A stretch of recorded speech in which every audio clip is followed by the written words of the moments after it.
안녕하세요. 사연 읽어주는 삽별입니다. 오늘도 저와 함께 재밌는 사연 들어보세요. 30년을 함께한 남편은 죽었습니다. 하지만 그날 저는 새로운 생명을 만났습니다. 2025년 3월 첫째 주 오전 9시 최순희 65 남편 장례를 치른 지 석 달째였다. 4층 원룸 계단을 오르는 그녀의 숨소리가 거칠었다. 멈추면 안 될 것 같았다. 멈추는 순간 모든 게 무너질 것 같았으니까.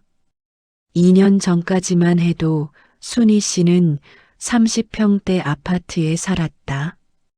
비록 전세였지만 거실이 있고 방이 2개 있는 집이었다.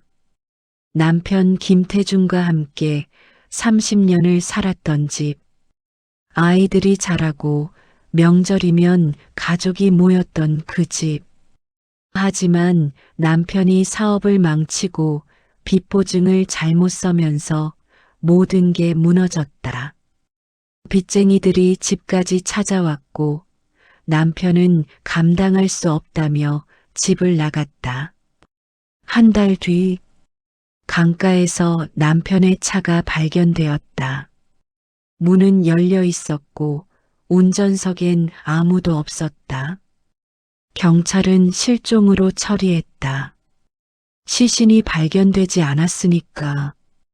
하지만 모두가 알고 있었다. 김태준은 죽었다고. 장례식장에서 받은 조의금은 병원비와 장례비로 다 나갔다. 남은 건 월세석 달치를 낼 수 있는 돈과 텅 빈 통장뿐이었다. 보험금을 받을 수 있을 거라 생각했지만 보험사는 조사에 들어갔다. 시신도 없고 정황도 애매하다며 보험금 지급을 거부했다. 딸아이는 임신 8개월이었다. 아들은 회사를 다니고 있었다. 순희 씨는 알고 있었다. 슬퍼할 시간조차 사치라는 걸.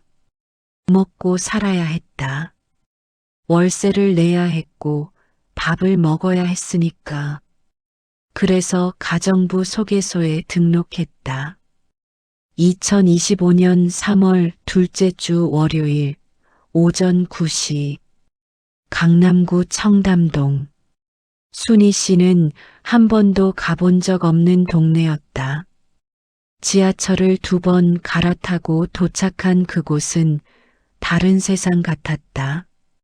높은 빌딩들, 깨끗한 거리, 세련된 사람들. 주택가로 들어서자 높은 담장과 경비실이 있는 저택들이 줄지어 있었다. 목적지에 도착했다. 3층짜리 단독주택. 회색 외벽에 큰 유리창들, 정원에는 잘 가꾸어진 나무들. 순희 씨는 경비실을 지나 현관 앞에 섰다. 숨을 깊이 들이쉬고 초인종을 누르려 했다. 그때였다. 안에서 남자 목소리가 들렸다. 그 목소리가 이상하게 귀에 익었다. 톤, 말끝을 올리는 습관, 집발음을 할 때 살짝 혀가 꼬이는 버릇까지. 30년을 함께 산 사람의 목소리를 어떻게 잊을 수 있겠는가. 문이 열렸다. 거기 현관문 앞에 남자가 서 있었다. 김태준. 순희 씨의 세계가 멈췄다. 시간이 정지한 것 같았다. 석 달 전 장례식장 영정사진 속 얼굴과 똑같은 사람이 살아서 숨 쉬며 그녀 앞에 서 있었다. 하지만 뭔가 달랐다. 깨끗한 와이셔츠, 목에 걸친 캐시미어 머플러, 손목에 값비싼 시계. 그리고 무엇보다 마지막으로 봤을 때의 초췌하고 지친 얼굴이 아니었다. 얼굴에 생기가 돌았다. 젊은 여자가 나타났다. 순희 씨보다 20살은 어려 보이는 30대 후반쯤. 그녀는 환하게 웃으며 자신을 이 집 안주인이라고 소개했다. 한지원. 순희 씨는 아무 말도 할 수 없었다. 시선은 여전히 태준에게 고정되어 있었다. 태준의 눈빛은 무언가를 애원하고 있었다. 그날 하루, 순희 씨의 손은 자동으로 움직였다. 걸레로 바닥을 닦고 유리창을 닦고 화장실을 청소했다. 하지만 머릿속은 하얗게 타들어가고 있었다. 질문들이 끝없이 떠올랐다. 언제부터였을까? 언제부터 계획한 거였을까? 장례식은 뭐였을까? 나는 뭐였을까? 30년은 뭐였을까? 저녁 식사 시간이었다. 순희 씨는 파스타를 접시에 담아 식탁으로 옮겼다. 식탁에 앉은 두 사람. 부부의 대화가 들려왔다. 평범하고 다정하고 자연스러운 대화. 순희 씨는 부엌에 서서 그 모습을 보았다. 30년 전 신혼 때 좁은 새 방에서 밥을 차려주고 남편이 회사에서 돌아오길 기다리던 때가 떠올랐다. 그때는 그게 행복이었다. 비록 가난했지만 함께였으니까. 그런데 지금 그 남자는 다른 여자 앞에서 똑같은 표정으로, 똑같은 목소리로 말하고 있었다. 일이 끝났다. 순희 씨는 앞치마를 벗었다. 옷을 갈아입고 가방을 들었다. 현관으로 나가는 길에 거실을 지나쳐야 했다. 태주는 소파에 앉아 텔레비전을 보고 있었다. 아니, 보는 척하고 있었다. 순희 씨는 그를 보지 않았다. 그냥 지나쳤다. 집 밖으로 나왔다. 밤 공기는 차가웠다. 정원을 가로질러 대문을 나섰다. 경비실을 지나 골목길로 나왔다.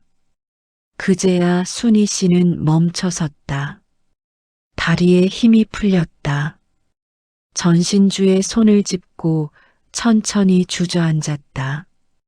거리는 조용했다. 가로등 불빛만이 그녀를 비추고 있었다. 울지 않았다. 울음도 나오지 않았다. 그저 텅 빈 느낌만이 가슴을 채우고 있었다. 마치 가슴에 구멍이 뚫린 것 같았다. 30년이 이렇게 끝나는구나.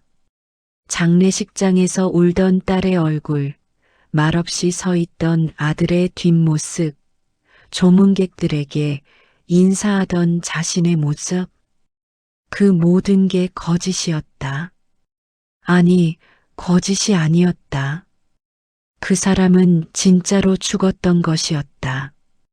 순희 씨가 알던 그 남자 김태주는 정말로 죽었고 지금 저 집에 있는 건 전혀 다른 사람이었다. 2025년 3월 셋째 주 월요일 오전 7시 30분 순희 씨는 공원 벤치에 앉아 있었다. 태준이 걸어왔다. 태준은 말했다. 계획한 게 아니었다고. 사업이 망했고 빚이 3억이었다고. 그래서 죽은 척 했다고. 보험금이라도 남겨주고 싶었다고. 하지만 순희 씨는 알고 있었다. 보험금은 한 푼도 나오지 않았다는 걸. 혼자 빚쟁이들을 피해 다녔다는 걸. 딸의 집에 숨어 있었다는 걸. 매일 전화가 오고 문자가 오고 집까지 찾아왔다는 걸. 결국 개인 회생을 신청했다는 걸. 지금도 매달 갚고 있다는 걸. 그리고 순희 씨는 알게 되었다. 태준이 2년 전부터 그 여자를 만났다는 것. 순희 씨와 함께 살면서 다른 여자와 사귀었다는 것. 대학 동창이라고 했다.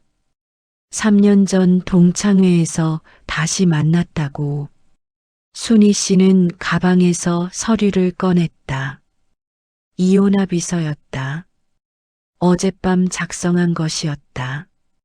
일주일을 주었다. 일주일 안에 사인해서 딸에게 보내라고. 만약 사인하지 않으면 경찰에 신고하겠다고. 보험 사기, 문서 위조 다 신고하겠다고. 그리고 그 여자에게도 다 말하겠다고.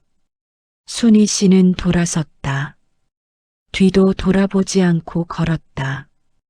태준의 목소리가 뒤에서 들렸지만 순희 씨는 멈추지 않았다. 공원을 벗어나 큰 길로 나왔다. 아침 해가 떠오르고 있었다. 햇빛이 얼굴을 비쳤다. 일주일이 지났다. 등기우편이 도착했다. 이혼합의서. 태준의 사인이 되어 있었다. 30년이 정말로 끝났다. 순희 씨는 새로운 일자리를 찾았다. 노인 요양원. 어르신들 식사 보조와 청소를 돕는 일이었다. 월급은 적었지만 마음은 편했다. 어르신들은 까다로웠지만 따뜻했다. 밥을 잘 먹으면 웃어주셨고 청소를 깨끗하게 하면 칭찬해 주셨다. 순희 씨는 매일 아침 일찍 일어나 요양원으로 출근했다.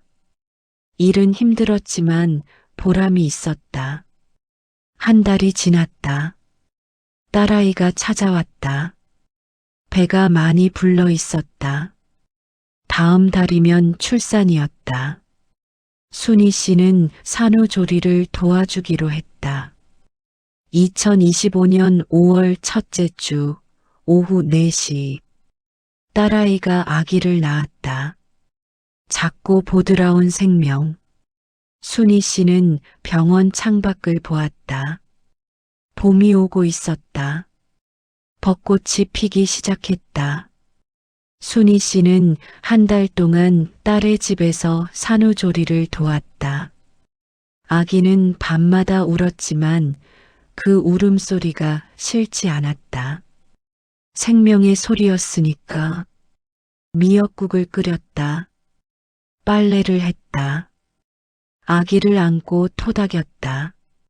한 달 후, 순희 씨는 다시 자기 집으로 돌아왔다. 좁은 원룸이었지만 이제는 집 같았다. 짐을 정리하고 창문을 열었다. 바람이 들어왔다. 탁자 위에 이혼 확정 판결문이 놓여 있었다. 순희 씨는 그걸 서랍 깊숙이 넣었다. 더 이상 볼 필요 없었다. 대신 손녀 사진을 액자에 넣어 벽에 걸었다. 웃고 있는 딸의 얼굴, 아기를 안고 있는 사위, 그리고 그 옆에 서 있는 자신. 가족 사진이었다. 남편이 없는 가족. 하지만 충분했다. 순희 씨는 거울을 보았다. 주름은 그대로였지만 눈빛이 달라져 있었다. 더 이상 눌려있지 않았다. 그날 밤, 순희 씨는 일기를 썼다. 오랜만이었다. 오늘 손녀를 봤다. 작고 예쁜 아이였다. 딸아이가 엄마가 되었다. 나는 할머니가 되었다. 인생은 이렇게 흘러가는구나. 아픈 일도 있었지만 이제는 괜찮다. 내일도 일하러 간다. 열심히 살아야지. 마지막 문장을 쓰고 순희 씨는 펜을 내려놓았다. 창밖에서 바람 소리가 들렸다. 봄바람이었다.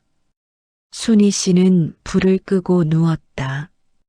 어둠 속에서 그녀는 조용히 생각했다. 끝난 것도 있지만 시작되는 것도 있구나. 남편과의 30년은 끝났지만 할머니로서의 새로운 날들이 앞에 펼쳐져 있었다. 삶은 끝이 아니라 또 다른 시작입니다. 대본의 시간 관련 내용은 삭제해 오후 742 대본에서 시간 표현들을 체계적으로 제거하기로 결정했습니다. 사용자가 대본에서 시간 관련 내용을 삭제하라고 요청했습니다.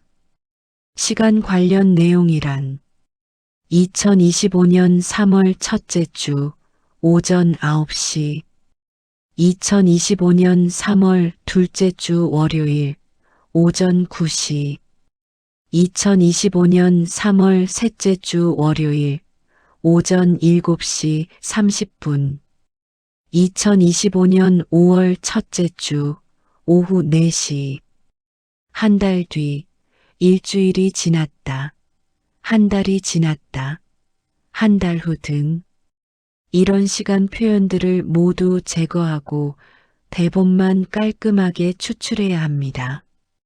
30년을 함께한 남편은 죽었습니다. 하지만 그날 저는 새로운 생명을 만났습니다. 최순희 65, 남편 장례를 치른 지 석 달째였다. 4층 원룸 계단을 오르는 그녀의 숨소리가 거칠었다. 멈추면 안 될 것 같았다. 멈추는 순간 모든 게 무너질 것 같았으니까. 순희 씨는 30평대 아파트에 살았다.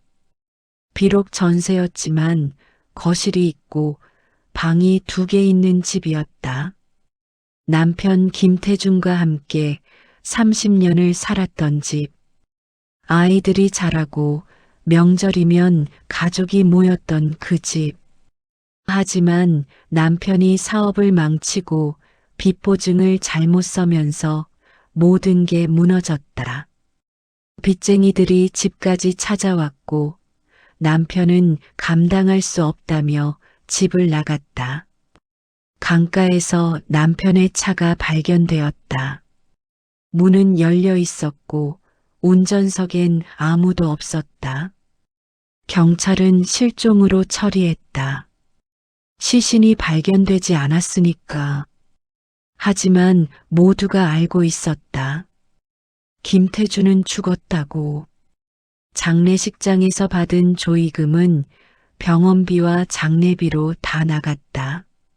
남은 건 월세석 달치를 낼 수 있는 돈과 텅 빈 통장뿐이었다. 보험금을 받을 수 있을 거라 생각했지만 보험사는 조사에 들어갔다. 시신도 없고 정황도 애매하다며 보험금 지급을 거부했다. 딸아이는 임신 8개월이었다. 아들은 회사를 다니고 있었다. 순희 씨는 알고 있었다. 슬퍼할 시간조차 사치라는 걸. 먹고 살아야 했다. 월세를 내야 했고 밥을 먹어야 했으니까. 그래서 가정부 소개소에 등록했다. 강남구 청담동. 순희 씨는 한 번도 가본 적 없는 동네였다. 지하철을 2번 갈아타고 도착한 그곳은 다른 세상 같았다. 높은 빌딩들, 깨끗한 거리, 세련된 사람들. 주택가로 들어서자 높은 담장과 경비실이 있는 저택들이 줄지어 있었다. 목적지에 도착했다. 3층짜리 단독주택. 회색 외벽에 큰 유리창들, 정원에는 잘 가꾸어진 나무들. 순희 씨는 경비실을 지나 현관 앞에 섰다. 숨을 깊이 들이쉬고 초인종을 누르려 했다. 그때였다. 안에서 남자 목소리가 들렸다. 그 목소리가 이상하게 귀에 익었다. 톤, 말끝을 올리는 습관, 집발음을 할 때 살짝 혀가 꼬이는 버릇까지 30년을 함께 산 사람의 목소리를 어떻게 잊을 수 있겠는가. 문이 열렸다. 거기 현관문 앞에 남자가 서 있었다. 김태준. 순희 씨의 세계가 멈췄다.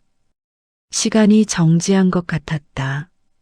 석 달 전 장례식장 영정사진 속 얼굴과 똑같은 사람이 살아서 숨 쉬며 그녀 앞에 서 있었다. 하지만 뭔가 달랐다. 깨끗한 와이셔츠, 목에 걸친 캐시미어 머플러, 손목에 값비싼 시계. 그리고 무엇보다 마지막으로 봤을 때의 초췌하고 지친 얼굴이 아니었다. 얼굴에 생기가 돌았다. 젊은 여자가 나타났다. 순희 씨보다 20살은 어려 보이는 30대 후반쯤. 그녀는 환하게 웃으며 자신을 이 집 안주인이라고 소개했다. 한지원. 순희 씨는 아무 말도 할 수 없었다. 시선은 여전히 태준에게 고정되어 있었다. 태준의 눈빛은 무언가를 애원하고 있었다. 순희 씨의 손은 자동으로 움직였다. 걸레로 바닥을 닦고 유리창을 닦고 화장실을 청소했다.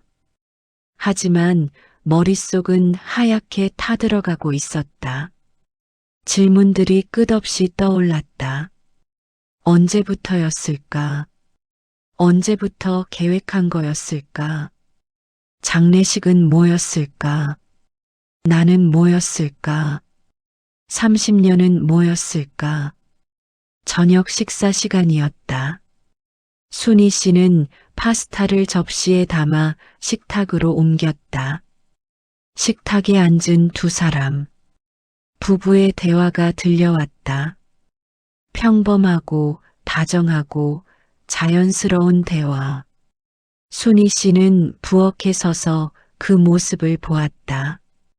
신혼 때 좁은 새 방에서 밥을 차려주고 남편이 회사에서 돌아오길 기다리던 때가 떠올랐다. 그때는 그게 행복이었다.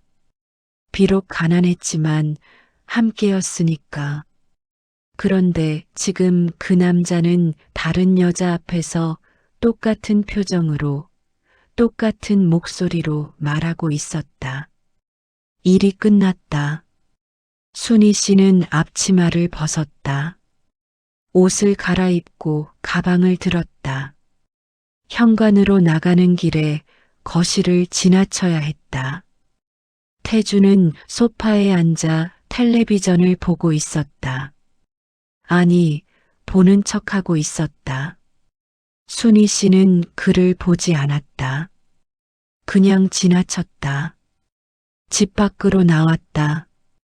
밤 공기는 차가웠다. 정원을 가로질러 대문을 나섰다. 경비실을 지나 골목길로 나왔다. 그제야 순희 씨는 멈춰섰다. 다리에 힘이 풀렸다. 전신주에 손을 짚고 천천히 주저앉았다. 거리는 조용했다. 가로등 불빛만이 그녀를 비추고 있었다. 울지 않았다. 울음도 나오지 않았다. 그저 텅 빈 느낌만이 가슴을 채우고 있었다. 마치 가슴에 구멍이 뚫린 것 같았다. 30년이 이렇게 끝나는구나. 장례식장에서 울던 딸의 얼굴, 말없이 서 있던 아들의 뒷모습, 조문객들에게 인사하던 자신의 모습, 그 모든 게 거짓이었다. 아니, 거짓이 아니었다. 그 사람은 진짜로 죽었던 것이었다. 순희 씨가 알던 그 남자 김태준은 정말로 죽었고 지금 저 집에 있는 건 전혀 다른 사람이었다. 순희 씨는 공원 벤치에 앉아 있었다. 태준이 걸어왔다. 태준은 말했다. 계획한 게 아니었다고. 사업이 망했고 빚이 3억이었다고. 그래서 죽은 척 했다고. 보험금이라도 남겨주고 싶었다고. 하지만 순희 씨는 알고 있었다. 보험금은 한 푼도 나오지 않았다는 걸. 혼자 빚쟁이들을 피해 다녔다는 걸. 딸의 집에 숨어 있었다는 걸. 매일 전화가 오고 문자가 오고 집까지 찾아왔다는 걸.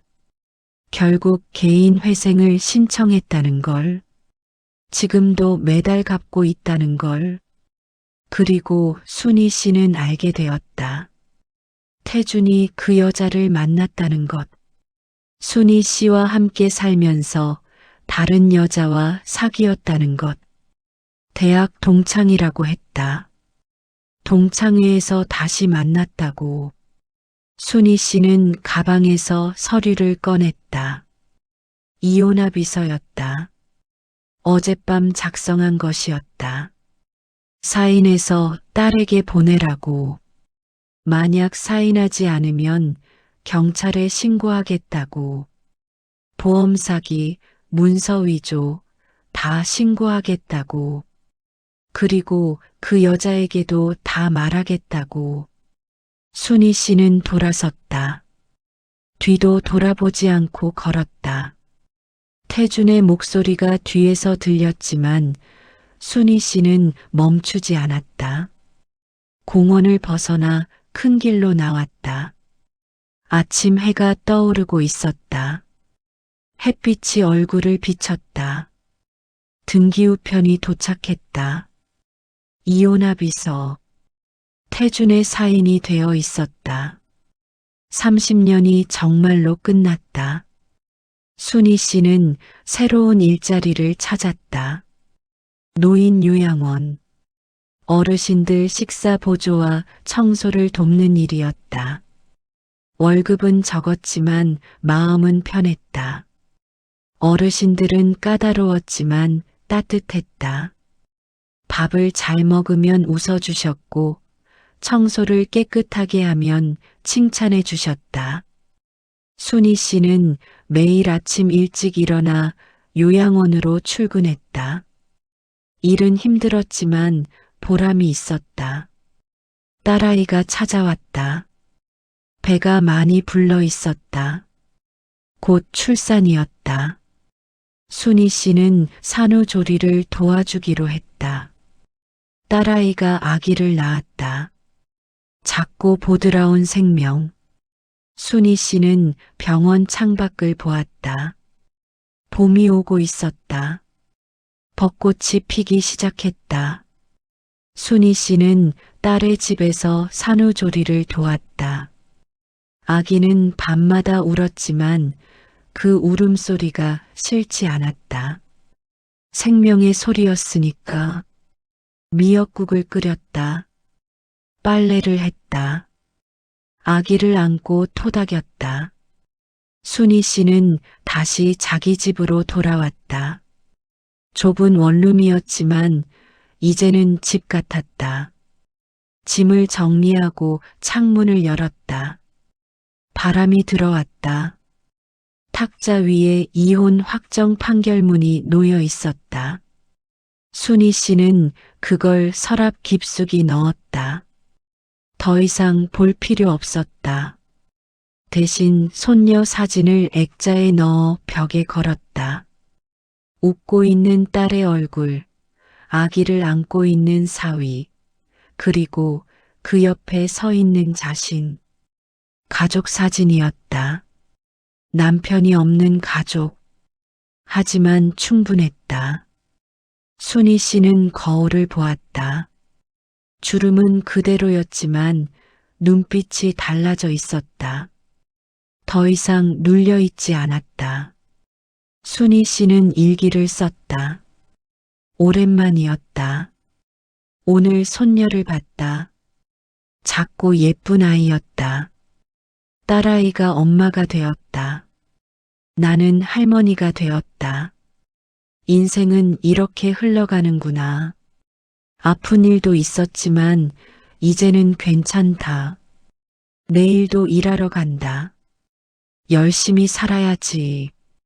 마지막 문장을 쓰고 순희 씨는 펜을 내려놓았다. 창밖에서 바람 소리가 들렸다. 봄바람이었다. 순희 씨는 불을 끄고 누웠다. 어둠 속에서 그녀는 조용히 생각했다. 끝난 것도 있지만 시작되는 것도 있구나. 남편과의 30년은 끝났지만 할머니로서의 새로운 날들이 앞에 펼쳐져 있었다. 삶은 끝이 아니라 또 다른 시작입니다.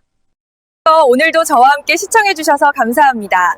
댓글에 자신의 나이를 적어주시고 좋아요와 구독 눌러주시면 행복한 하루가 되실 겁니다.